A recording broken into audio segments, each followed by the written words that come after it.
Now that zero tick farms are out of the picture in 1.16, this is the best possible farm that you can get for bone meal. You used to just be able to zero tick sugar cane or cactus and get a ton of bone meal, and now that is no longer possible in 1.16, this is the next best possible solution. This farm, I measured it, got about 1,500, so 1,500 bone meal in an hour, which is absolutely more than you will ever need. This is a crazy amount of bone meal. You can hook this up to any kind of tree farm or a huge fungi farm and then have it be fully automatic. You can actually get a profit when you bone meal the Nyliums in the 1.16 release. So I have a machine here that's doing that at mass, and then it's sweeping all of the goodies into a bunch of composters down below, and then it's refueling all of the droppers and dispensers that are bone mealing the Nylium, and then it's going ahead and putting all the extra in these chests. Hey there, once again, I want to give you an opportunity to win a shout out. And all you got to do to win a shout out is comment on this video and subscribe to me. And in about a month's time, I will choose a winner and shout them out in a video in the future. Cool, looking forward to shouting one of you out. Hope you enter the win. Let's get back into the content. But I'm just going to go over this a little bit. I'm not going to do a block by block tutorial unless you guys really want one. But what's going on here is there's observers. I figured out, I tried to do this so that it was shaking back and forth all the time, but I could not get it to be bone meal profit. So what I did was I put some observers that started and stopped this bone mealing and shaking of the Nylium to only when the flying machine was not over the top of it.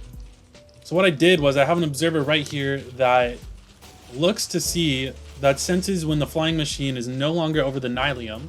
And then what this does is it comes over here, it sends a signal over here to these observers, which then power the bone meal going up to the top of the Nylium right there.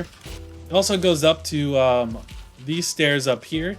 So what it does is it powers this block right here, which then this pulses both the pistons on both sides, shaking the Nylium, which breaks off all of the things that grow on the Nylium there.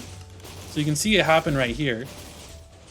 And then as soon as it gets observed again, as soon as this observer sees the flying machine fly by to come and swoop up everything, then it stops shaking it and it stops bone mealing. So you don't waste any bone meal when the flying machine is overhead. And you're not like shaking the ground when the flying machine is overhead. I also have a simple on and off switch right here for this thing. So I took that out and now it's off. It's gonna make the flying machine stop, and it's no longer bone mealing anything. And you have to put in a lot of composters over here. So I think I have about 5 rows of 7. Well, almost. I have a little bit under that. You could probably get away with just the 3 rows of 7 and that would be fine. And here, the observer does actually notice the flying machine twice when the glass goes in front and then when the glass moves. So I had to do a double pulse into a single pulse, and I just did that with a sticky piston with an observer.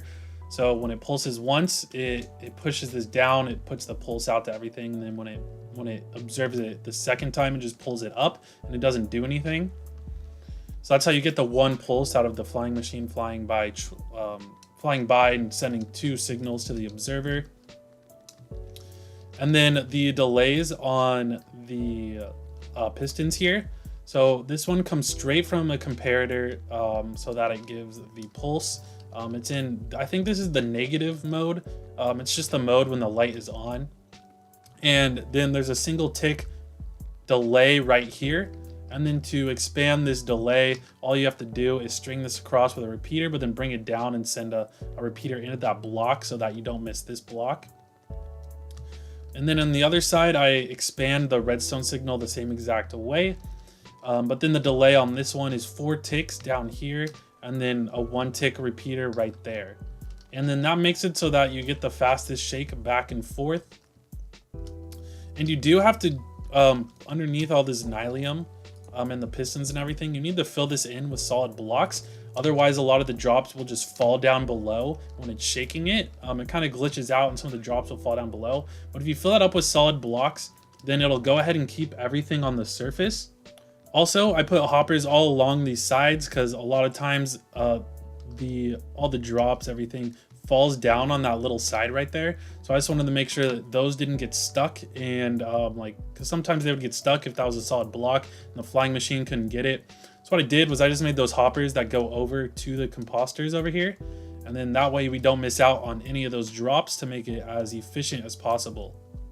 Cool, so I worked a long time on this. I had a bunch of different modules, as you can see in the back. There was a Mega one right there. But yeah, I finally got this to a place to where it was cranking out bone meal. This is going to be bone meal farms of the future. I'm calling it right now 1.16 plus. You're going to see these as the bone meal farms just because they're so compact and efficient. Unless Mojang changes the like either the composting rate of these drops, or they change how much stuff actually appears when you bone meal the Nylium. So if they change either of those factors, it's going to make it so that this is not even going to be worth it to make. But as of right now, if they don't make any changes, this is going to be the bone meal farms of the future. Cool, I hope you learned something new. If you did, definitely leave a like. That helps me out a lot. If you want to see more Minecraft automation, Minecraft farms like this, definitely shoot me a subscribe. I think there's only 5% of you that are watching this right now that are subscribed. That other 95%, if half of you guys subscribed, we'd see me shoot up to 5,000 subscribers in a night, which I think would be amazing. It'd be really cool to watch, for all of you guys to watch me shoot up to 5,000 new subscribers overnight. So let's try and make that happen. Let's get at least half of you who are not subscribed watching this right now subscribe, and we will get there. Cool, thank you so much for watching this, and I'll see you in the next one. Bye-bye for now.